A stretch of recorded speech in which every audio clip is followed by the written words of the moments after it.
एक ऐसी समस्या है जिसका समाधान बार बार पूछा गया है। माता पिता परेशान हैं, बच्चों में क्रोध, जिद्दीपना, चिड़चिड़ापन बहुत ज़्यादा है, बच्चे बात नहीं सुनते हैं या बच्चों का निरंतर स्वास्थ्य खराब रहता है। तो ऐसी समस्या का क्या सटीक समाधान हो सकता है? तो देखिए प्रिय दर्शकों, समाधान से पहले आपको यह जानना बेहद ज़रूरी है कि इसका सबसे बड़ा कारण क्या होता है। यदि कारण की आप पहचान कर लेते हैं तो निवारण करना आपके लिए इस समस्या का बेहद आसान हो जाता है। तो बच्चों में क्रोध, जिद्दीपना, चिड़चिड़ापन, बात नहीं सुनते हैं या बच्चों का स्वास्थ्य खराब रहता है, तो इसका सबसे बड़ा कारण क्या बनता है और इस समस्या का सटीक समाधान आप कैसे कर सकते हैं। जानकारी देने से पूर्व आपको बता दूं, जो लोग पहले बार मेरा वीडियो देख रहे हैं और विशेषतः जीवन से जुड़ी बहुत उपयोगी महत्वपूर्ण जानकारियां आप हमेशा पाना चाहते हैं, तो आज ही जरूर सब्सक्राइब करके रखें। ज्योतिष गुरुजी यूट्यूब चैनल को सब्सक्राइब करना आपके लिए बिल्कुल फ्री है, लेकिन इससे आपको बहुत ज़्यादा फायदा होगा। आगे कोई भी मेरा नया वीडियो आएगा तो सबसे पहले नोटिफिकेशन आपको मिलेगा। आप आसानी से मेरे वीडियो देख सकते हैं, हमेशा निरंतर आप मेरे साथ जुड़े रह सकते हैं। तो चलिए प्रिय दर्शकों, विषय पर चलते हैं। विगत कुछ दिनों से इस समस्या के संदर्भ में बार बार पूछा गया था माता पिता के द्वारा कि गुरुजी हमारे बच्चों में क्रोध, जिद्दीपना बहुत ज़्यादा है, बात नहीं सुनते हैं, चिड़चिड़ापन बहुत ज़्यादा है। तो देखिए ऐसा क्यों होता है, ज्योतिष में इसका सबसे बड़ा कारण क्या बनता है, सबसे पहले हम उसकी पहचान करते हैं।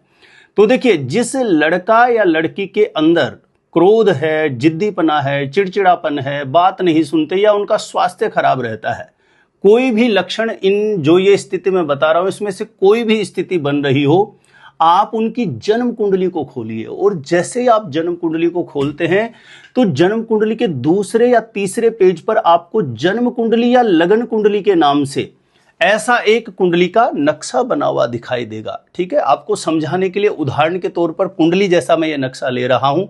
आपकी कुंडली का नक्शा ऐसा होगा, लेकिन कुंडली के किसी भी खाने में कोई भी नंबर, कोई भी ग्रह आपके लिखा हुआ होगा। इस बात को सबसे पहले आप अपने दिमाग में रखिए।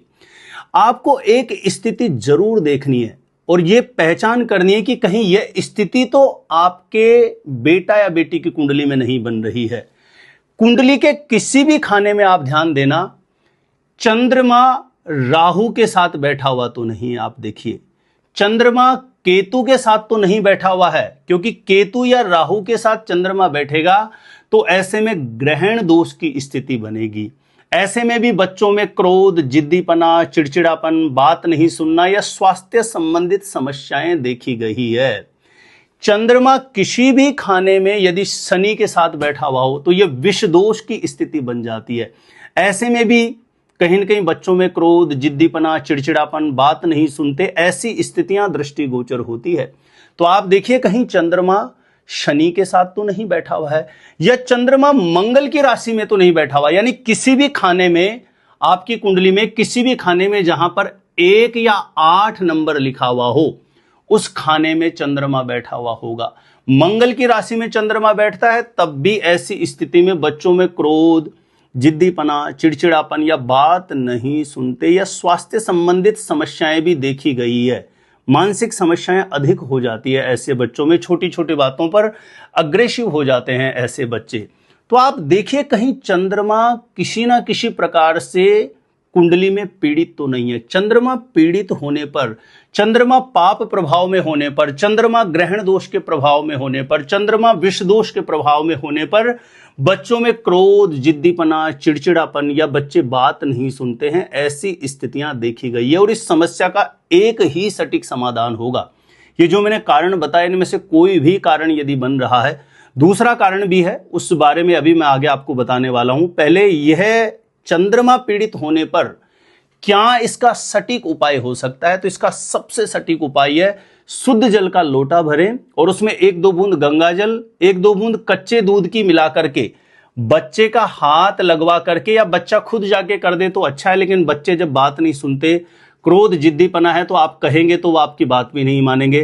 तो या तो बच्चों का हाथ लगवा करके करें या स्वयं माता पिता में से कोई भी जाकर के इस लोटे को लेकर के जाएं। प्रतिदिन यदि महादेव की शरण में जाएं तो बहुत अच्छा है, नहीं तो प्रत्येक सोमवार महादेव जी का अभिषेक करके वहीं महादेव की शरण में बैठ करके बच्चे की अच्छी मनोदशा के लिए, उसका क्रोध, चिड़चिड़ापन, उसका जिद्दीपन दूर हो, इसके लिए महादेव की शरण में अरदास लगाते हुए ओम गौरी शंकराय नमः इस मंत्र का 108 बार जप करें। प्रतिदिन जा सकते हैं तो बहुत अच्छा, नहीं तो प्रत्येक सोमवार महादेव की शरण में जाकर के प्रार्थना करें। और बच्चा, लड़का या लड़की, बेटा या बेटी जो है जिसमें क्रोध, जिद्दीपना, यदि वो स्वयं महादेव की शरण में जाकर के इस प्रकार से अभिषेक करेंगे तो चंद्रमा पुष्ट होगा और ये क्रोध, जिद्दीपना, चिड़चिड़ापन, बात नहीं सुनना, मानसिक समस्याएं अपने आप दूर होने लग जाएगी। दूसरी कंडीशन है, उसकी भी आप जरूर पहचान करिए, कहीं बच्चा गंडमूल नक्षत्रों में तो पैदा नहीं हुआ है। 27 नक्षत्र में से 6 नक्षत्र ऐसे होते हैं जो गंडमूल नक्षत्र के अंतर्गत आता है, जिसमें बच्चे का जन्म होता है तो प्राय मूल शांति का विधान भी है। तो आप देखिए कहीं आपके बच्चे का जन्म अश्वनी नक्षत्र में तो नहीं हुआ है, रेवती नक्षत्र में तो नहीं हुआ है, ज्येष्ठा नक्षत्र में तो नहीं हुआ है, मूल नक्षत्र में तो नहीं हुआ है, मघा नक्षत्र में तो नहीं हुआ है, अश्लेषा नक्षत्र में तो नहीं हुआ है। यानी अश्वनी, रेवती, ज्येष्ठा, मघा, मूल और अश्लेषा, इन 6 नक्षत्रों में यदि बच्चे का जन्म है तो यह गंडमूल नक्षत्र होता है। ऐसे बच्चों में भी क्रोध, जिद्दीपना, चिड़चिड़ापन, बच्चे बात नहीं सुनते, ये स्वास्थ्य संबंधित समस्याएं देखी गई है। तो गंडमूल नक्षत्र में यदि आपके बेटा या बेटी का जन्म है और उसमें क्रोध, जिद्दीपना, चिड़चिड़ापन है, स्वास्थ्य संबंधित समस्याएं हैं, तो ऐसी स्थिति में 7 प्रकार का अनाज लेकर के, 7 प्रकार का अनाज लेकर के बच्चे का हाथ लगवा करके, या बच्चे के, यानी जिस बच्चे में क्रोध या चिड़चिड़ापन है उसके स्वयं के हाथ से भी करवाया जा सकता है। यानी प्रत्येक शनिवार के दिन सप्तधान्य पक्षियों को डालना यदि आप प्रारंभ करवाते हैं तो इससे गंडमूल नक्षत्र का कोई भी नकारात्मक नेगेटिव प्रभाव होता है उसकी निवृत्ति होती है और बच्चे की स्वाभाविक स्थिति में अपने आप परिवर्तन आना प्रारंभ हो जाता है। तो ये 2 पहचान जरूर करनी है। यदि बच्चों में क्रोध है, जिद्दीपना बहुत है, चिड़चिड़ापन बहुत ज्यादा है, बच्चे बात नहीं सुनते, या बच्चे किसी तरीके से कोई कुसंगति के शिकार हो गए, या बच्चों में स्वास्थ्य संबंधित समस्याएं हैं, तो जरूर पता करिए। पहला तो कहीं गंडमूल नक्षत्र जो मैंने पीछे बताया, नक्षत्रों में तो जन्म नहीं है, या कुंडली में चंद्रमा बहुत ज्यादा पीड़ित तो नहीं है। 2 ही ऐसी स्थितियां होती है। यदि चंद्रमा बहुत ज्यादा पीड़ित हो जाता है या बच्चों का जन्म गंडमूल नक्षत्र के अंतर्गत आता है तो फिर बच्चों में यह स्थितियां जरूर देखी जाती है। बहुत क्रोध करते हैं, बहुत जिद्दीपना होता है, चिड़चिड़ापन बहुत ज्यादा होता है।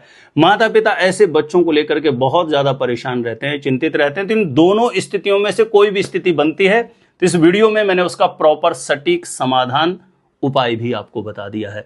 जानकारी अच्छी लगी हो तो वीडियो को जरूर ज्यादा से ज्यादा लोगों तक जरूर शेयर करिएगा। वीडियो को लाइक जरूर करें यदि यह जानकारी आपको अच्छी लगी। और मेरे द्वारा यदि आप अपने बच्चों की जन्म कुंडली का साइंटिफिक सटीक ज्योतिषीय विश्लेषण प्राप्त करना चाहते हैं तो जो स्क्रीन पर नंबर दिया है यहां आप मुझे संपर्क कर सकते हैं, कांटेक्ट कर सकते हैं। तो आज के लिए इतना ही था। देखते रहिएगा आप हमारा ज्योतिष गुरुजी यूट्यूब चैनल।